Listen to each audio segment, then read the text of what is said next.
Good morning, South. Please stand for the Pledge of Allegiance with Abdullah Ali and Samir Singh. I pledge allegiance to the flag of the United States of America and to the republic for which it stands, one nation, under God, indivisible, with liberty and justice for all.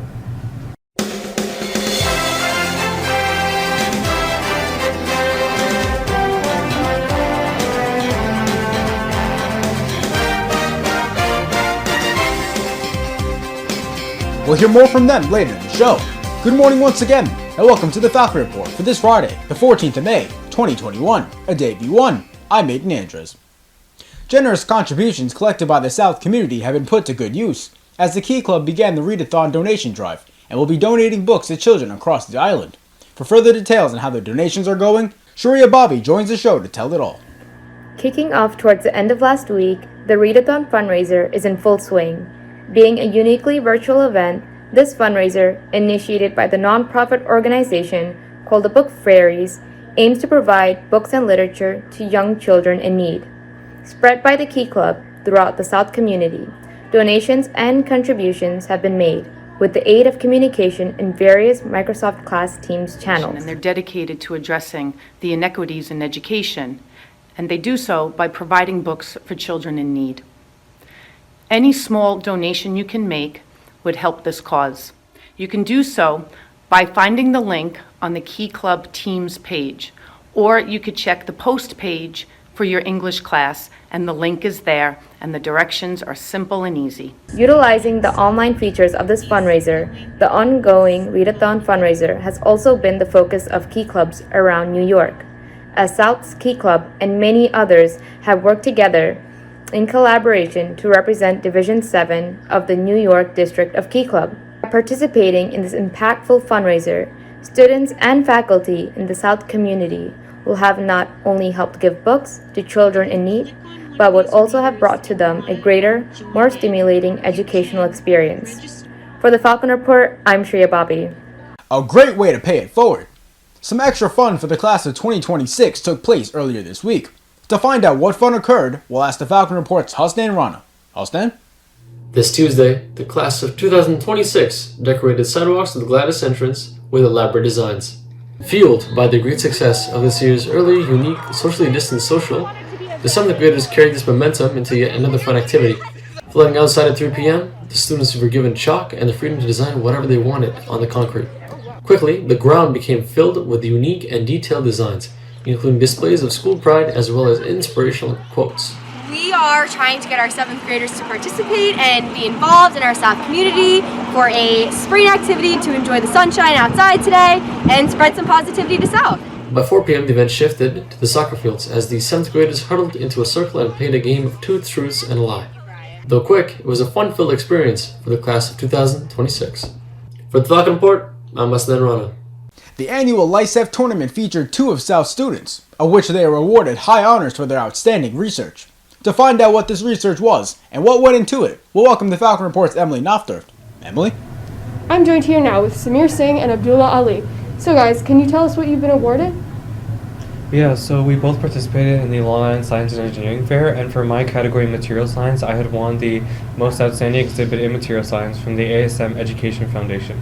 So I placed 3rd overall in the mathematics and physics category at LICEF, and I also won a commendation from NASA for the applicability of my research to Earth systems analysis. And what did your research target specifically? So my research dealt with the overall topic of sustainability within the construction industry and creating viable biodegradable materials for use around the world. So basically what I had done is created materials made out of bioplastic and natural fibers to see how they would perform when exposed to certain conditions. So in 1992, astronomers found the first exoplanet, which is a planet outside of our solar system. And these are really interesting to astronomers because they could be the next Earth. So NASA has put a lot of time and money into sending telescopes into space to look for signals of exoplanets. And I devised and programmed an algorithm that would look and find exoplanetary signals within that data collected by NASA. So what's to come after this extraordinary honor? Well, I hope to continue my research by creating a small model on the materials that I had made before in previous years to emphasize sustainability within bigger industries and how to target them specifically. I will be looking at a specific type of exoplanet called a circumbinary exoplanet, which orbits 2 stars instead of 1, and looking into how likely they are to host life. And what do you want people to take away from your research? Well, for me, I wanted people to understand sustainability on a larger scale, and instead of focusing on things such as single-use plastic waste and things like that, I want people to focus more on the macro and how we can help to prevent structures from around us that will eventually go into landfills from becoming that reality one day. And I would want people to understand just how powerful open source software can be, and how sometimes the barrier to entry for research is quite low. The tools I use, the Python programming language, the Jupyter programming framework, these are all open source data or platforms. And so everyone can theoretically get involved. And I would encourage people to, if you have some free time, take a look. Well, that's some out-of-this-world research, guys. Congratulations. Back to you, Aiden. When the Falcon Report returns, we'll hear far more about champions of change in history. But first, a bird's eye view of a friendly visitor during last week's baseball game. The Falcon Report will be right back.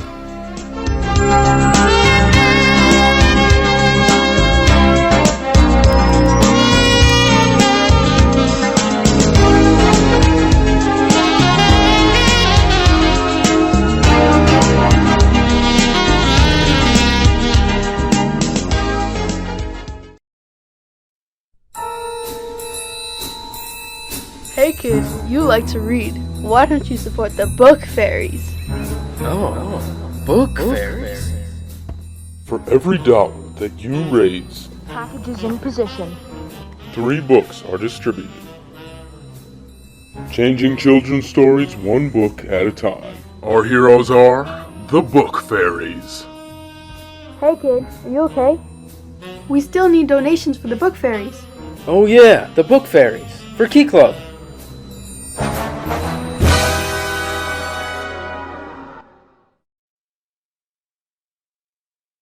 I'm a simple cat. I do cat things. But sometimes life gets hard.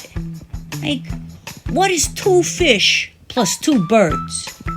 And what does this word mean? And you know where I get help?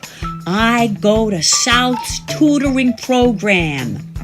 Reach out to Mr. Bio on Teams for more information. Absolutely no rain in sight. Just how it should be. I'd hope that this weekend's forecast doesn't spoil a near-perfect outlook. Can we ask the Falcon Report's Victoria Vermillier to assure just that? We'll ask her now. Victoria? Well, I'd hate to spoil your hopes, Aiden, but it seems as if we might be in for another wave of spring showers.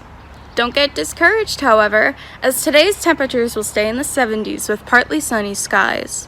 Tomorrow is where our chances of rainfall begin, as temperatures remain in the high 60s to low 70s range. It might welcome passing showers in the afternoon. Sunday doesn't differ much, as another wave of partly sunny skies and possible showers will sweep the day in the high 60s. There will surely be enough time to get back outside and enjoy the May weather. Back to you, Aiden. A shortened week posed no obstacle to South sports. Take the girls' badminton and the boys' tennis team, for example, who racketed their way against opponents at home early this week. We'll welcome the Falcon Report sports producer Kibwe Bazdeo for the details. Indeed they did, Aiden.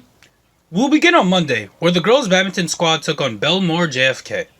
The girls began the match with senior Angela Lee winning her singles matchup in dominating fashion, with scores of 21-6 and 21-12. This is followed up by another win from senior Tia Walker with the scores of 21-18 and 21-19. In the doubles matches, junior Alyssa Bahadur and sophomore Lavani Dindal picked up a clutch win in their matchup. Although Belmore slipped away with the victory by the slimmest of margin, the future looks bright for the badminton team. And during the badminton match, the boys' tennis team was busy defending home court. Coached by Mr. David Richmond, the team battled it out with Levittown Division at North Woodmere Park. The day started off with junior Richard Chow winning his match. Sophomore Brandon Ye also continued his extremely strong play. The Falcons fell to the division in a hard-fought matchup, but the team is ready to bounce back as they take on Cary High School this afternoon. And that's sports. That's all for this edition of the Falcon Report. From our entire staff, stay safe and have a great weekend, South.